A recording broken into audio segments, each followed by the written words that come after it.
कप्तान भी शानदार है, बॉलर्स भी लाजवाब हैं। और बॉलिंग में अगर मैं आपको कहूं कि जसप्रीत बुमराह, शाहीन शाह अफरीदी, मिचेल स्टार्क, कैसे रेट करेंगे? मुझे लगता है कि बुमराह, क्योंकि वो कंप्लीट बॉलर है। बुमराह एक ऐसा बॉलर है, मुझे आप खुद बता दें, किसी से भी पूछ लें कि वो किसी फॉर्मेट में आप बोलें कि बुमराह ये बॉल नहीं कर। इंडिया का जो प्रेस्टिजियस रिकॉर्ड है 17 सीरीज घर में जीतने का, वो ऐसी तो नहीं बन गया।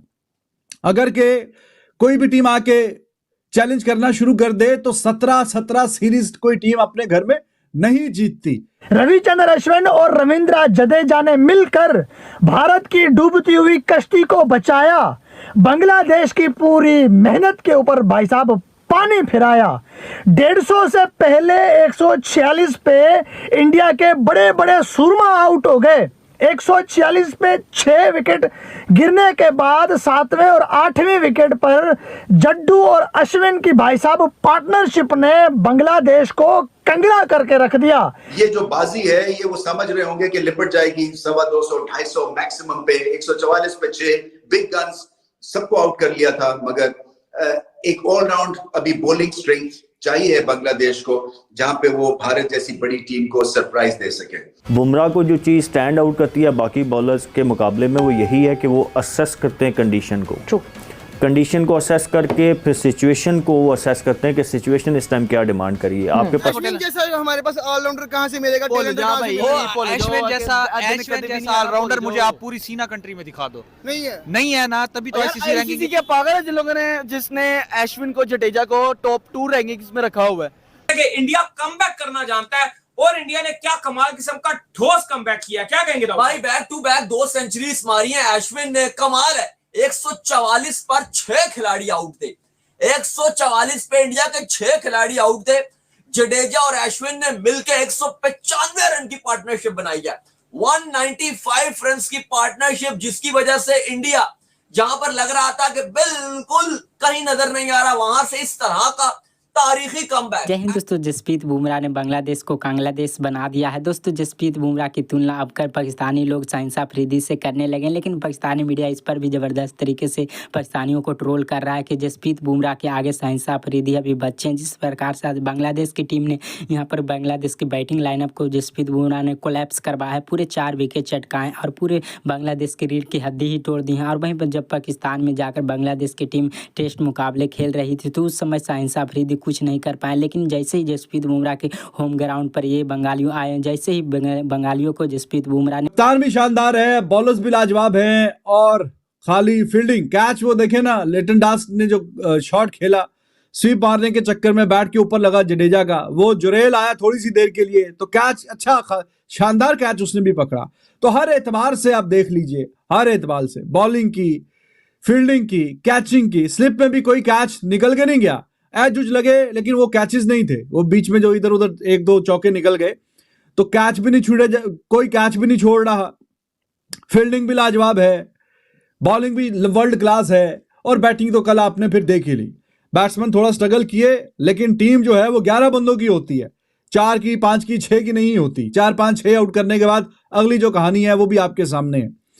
तो अब थोड़ा सा आपको ये बोरिंग लगने लगेगा, लेकिन ये शायद के जरूरी था। पहले जो बयानात भी हुए, बातें भी हुई और बांग्लादेश के कैप्टन के हम जीतने की कोशिश करेंगे, दिस एंड दैट और सब कुछ, तो रोहित शर्मा की बात जो पूरी होगी, मजे लेने दें इनको भाई, क्या कह सकते हैं।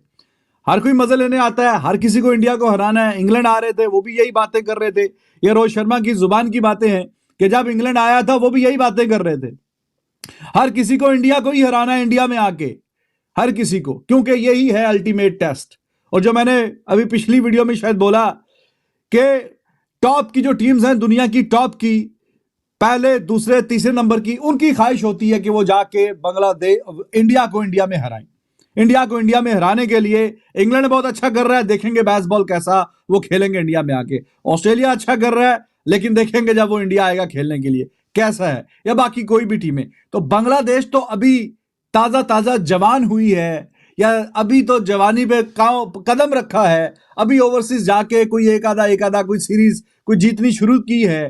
तो अब उनके लिए तो ये बहुत ही तगड़ा टास्क था। ये जो बाजी है ये वो समझ रहे होंगे कि लिपट जाएगी 250 250 मैक्सिमम पे। 144 पे 6 बिग गन्स सबको आउट कर लिया था, मगर एक ऑलराउंड अभी बॉलिंग स्ट्रेंथ चाहिए बांग्लादेश को, जहां पे वो भारत जैसी बड़ी टीम को सरप्राइज दे सके। अच्छी चीज एक तरह से बांग्लादेश की हुई कि जो पाकिस्तान की जो फॉर्म थी और जिस तरह से वो सीरीज जीते, उसके फौरन बाद ही वो एक और सीरीज में उतर गए। कई दफा ऐसा होता है कि टीम्स जो है ना वो पॉज ले लेती हैं या उनकी अगली सीरीज 4-5 महीने के बाद होती है, तो जो वो एक सेल्फ बिलीफ या एक गुड फॉर्म है ना, उसमें भी पॉज लग जाता है। मगर ऐसा नहीं हुआ। सो वो जो पाकिस्तान के खिलाफ एक फील गुड फैक्टर, एक कॉन्फिडेंस कि हम पाकिस्तान से बेहतर टीम थे, बेहतर टीम शायद है, ऑलराउंड स्ट्रेंथ है हमारे में, और उसी एक तरह से लपेटे में भारत को भी लेने की कोशिश की गई और बहुत हद तक ये इन्होंने मुकाबला अपने पॉकेट में किया हुआ था। वो जैसे मैंने कहा कि भारत किसी वजह से ग्रेट टीम बन गई है क्योंकि ऑलराउंड स्ट्रेंथ है, एबिलिटी है, गेम को समझते हैं, और यही नहीं कि टॉप ऑर्डर बैटिंग के बारे में समझते हैं बल्कि लोअर मिडिल ऑर्डर की भी रिस्पॉन्सिबिलिटी वो अपनी जानते हैं और रोल्स क्लैरिफाइड है। और ये जो पार्टनरशिप है इसमें हर चीज थी जिस वजह से ये काबिल दीद पार्टनरशिप थी। सो बांग्लादेश को क्रेडिट देना पड़ेगा क्योंकि बहुत बड़ी टीम को उन्होंने टफ टाइम दिया। शायद ये मुकाबला एंड में बांग्लादेश जीत ना सके क्योंकि हमें पता है कि भारत की बॉलिंग लाइनअप लाजवाब है। ये पिच जो थी इसमें थोड़ा था फास्ट बॉलर्स के लिए, मगर हसन को बाकी जगह से सपोर्ट मिली जो कि सपोर्ट मिलनी चाहिए थी। सो बांग्लादेश को ये भी अभी सॉर्ट आउट करना है कि कौन सा प्लेयर जो है वो किस हिसाब से बॉलिंग करेगा, और जब प्रेशर होगा तो कौन सा प्लेयर प्रेशर वो ले सकेगा। शाकिब उल हसन की अच्छी खासी धुनाई हुई, हालांकि वो एक्सपीरियंस्ड हैंड है, उनको और ज्यादा बेहतर बॉलिंग करनी चाहिए थी, बट अभी भी पेयर्स क्रिएट करने हैं बॉल के साथ या बॉलिंग में बांग्लादेश को।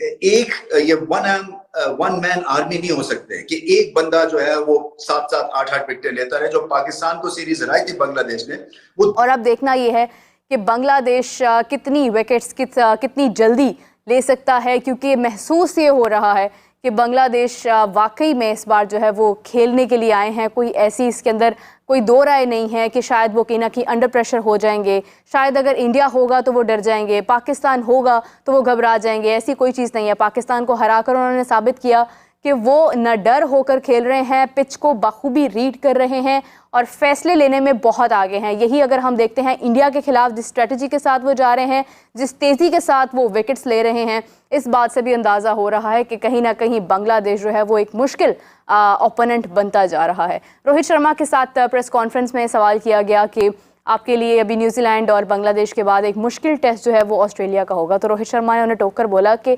सभी मुश्किल हैं, सभी बड़े टेस्ट हैं, कोई भी टेस्ट मैच जो है कोई भी टीम जो है वो छोटी नहीं है। सर इंडिया के जब 120 पे 6 आउट हो गए, ना ही आज विराट चला है, ना ही कोहली चला है, मिडिल ऑर्डर भी फ्लॉप, टेल एंडर ने आगे पकड़ लिया यार बांग्लादेश। भाई टेल एंडर हो तो इंडिया जैसा, वो छोड़ो आप, यही बांग्लादेश थी ना जिसने पाकिस्तान की होम ग्राउंड पर आकर हमारी टीम को, हमारे ओपनर को, मिडिल ऑर्डर को, टेल एंडर को, एंड वाले लुंगे लंगड़े सबको एक्सपोज करके गए थे।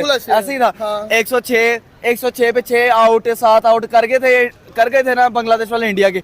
मुझे तो बिल्कुल उम्मीद नहीं थी कि यार विराट कोहली 6 पे आउट हो गया, रोहित शर्मा 6 पे आउट हो गया, शुभमन गिल ऑनडे पे चला गया। लेकिन यार यकीन है, मैंने आईसीसी रैंकिंग के अंदर पहले नंबर पे कौन है? अश्विन। दूसरे नंबर पे कौन है? जडेजा। इन दोनों ने आके उड़ा के रख दिया।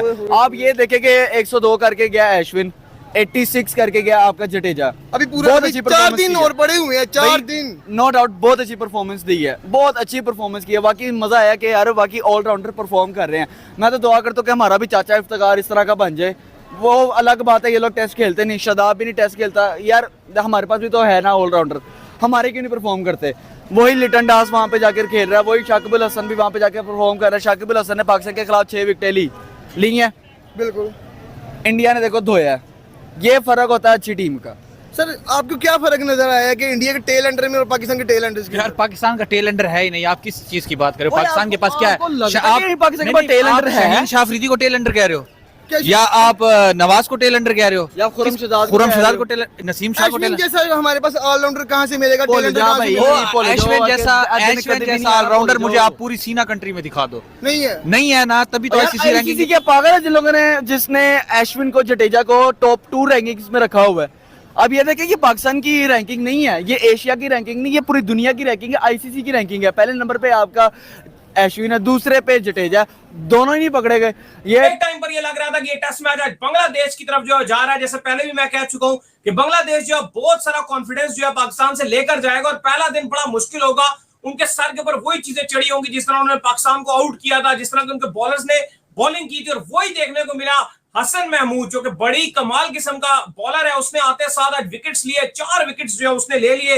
100 के अंडर 96 पे 4 आउट हो गए। इवन 34 पर जो है 3 खिलाड़ी आउट हो गए, जिसमें रोहित शर्मा भी वापस चले गए, विराट कोहली भी वापस चले गए, सारे मेन जायंट आपके जो है वो घर चले गए, शुभमन गिल तक जो है वो आउट हो गए। तो ऐसा लगा कि शायद पाकिस्तान की तरफ कोलैप्स हो जाएगा और बाद में वही होता है, इनके मेहदी हसन आते हैं और शकीबुल हसन आते हैं और 2-3 विकेट्स वो ले जाएंगे और करते कराते बड़ा ही मुश्किल होगा। जब हम टी का शो कर रहे थे, मैंने कहा था कि 250 रन अगर ये कर जाते हैं तो बहुत बड़ी बात होगी। इवन दाऊद कह रहे थे कि 200 भी करना जो है यहाँ पर बड़ा मुश्किल होगा, और लग भी ऐसा रहा था जैसी सिचुएशन जो है उस टाइम बन चुकी थी। लेकिन फिर बाद में बांग्लादेश का यार रिलायबल बैट्समैन यानी कि जड्डू, जब भी कोई नहीं करता तो जड्डू कहता है कि मैं करूंगा।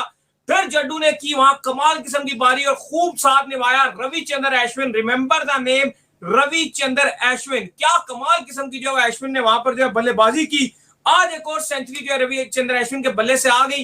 इंपॉर्टेंट चीज ये थी कि पाकिस्तान और इंडिया में जो बहुत बड़ा फर्क नजर आता है, वो वाज़ेह फर्क ये नजर आता है कि इंडिया कमबैक करना जानता है और इंडिया ने क्या कमाल किस्म का ठोस कमबैक किया। तो दोस्तों जैसा कि वीडियो में देखे कि जसप्रीत बुमराह की पाकिस्तानी मीडिया जमकर तारीफ कर रही है, उसके बाद मोहम्मद सिराज, आकाशदीप और वहीं पर रवींद्र जडेजा ने भी 2-2 विकेट चटकाए। इसके अलावा जसप्रीत बुमराह ने पूरे 4 विकेट चटका कर ये यहाँ बांग्लादेश की टीम को बता दिया है कि ये पाकिस्तान नहीं है जो पाकिस्तान में आकर 2-0 से टेस्ट सीरीज हरा दोगे। तुम सब यहाँ पर मैच से पहले बड़े बड़े स्टेटमेंट ही दे सकते हो कि हम भारत को जाकर भारत में हराने का सपना लेकर आए हैं, जिस प्रकार से पाकिस्तान में जाकर हराए थे। लेकिन ये यहाँ पर इंडिया है, इंडिया में सिर्फ इंडिया के प्लेयर को ही दबदबा चलता है, वो बैटिंग हो या फिर बॉलिंग हो। जसप्रीत बुमराह ने पूरे अपने स्पेल में 4 विकेट चटकाए हैं। इसके अलावा दोस्तों यहाँ पर पाकिस्तानी मीडिया इस स्पेल को देखकर पाकिस्तानी मीडिया जमकर तारीफ कर रहे हैं जसप्रीत बुमराह की, और दूसरी तरफ जसप्रीत बुमराह को तुलना यहाँ पर शहंशाह अफरीदी से कर रहे हैं। और वहीं पर पाकिस्तानी मीडिया यह कह रहे हैं कि जसप्रीत बुमराह बॉलिंग जैसा यहाँ पर जिस प्रकार से जसप्रीत बुमराह बॉलिंग कराते हैं, ऐसा प्लेयर हमारे पाकिस्तान में क्यों नहीं पैदा होता। वो भी शहंशाह अफरीदी है, वो भी शहंशाह अफरीदी को 145 से रफ्तार ही नहीं होती। जिस प्रकार से बांग्लादेश की टीम ने पाकिस्तान में हराया था, उसको बड़ी जिम्मेदारी यहाँ पर शहंशाह अफरीदी का है जो कुछ नहीं कर पाते हैं। लेकिन एक जसप्रीत बुमराह है जो ज़बरदस्त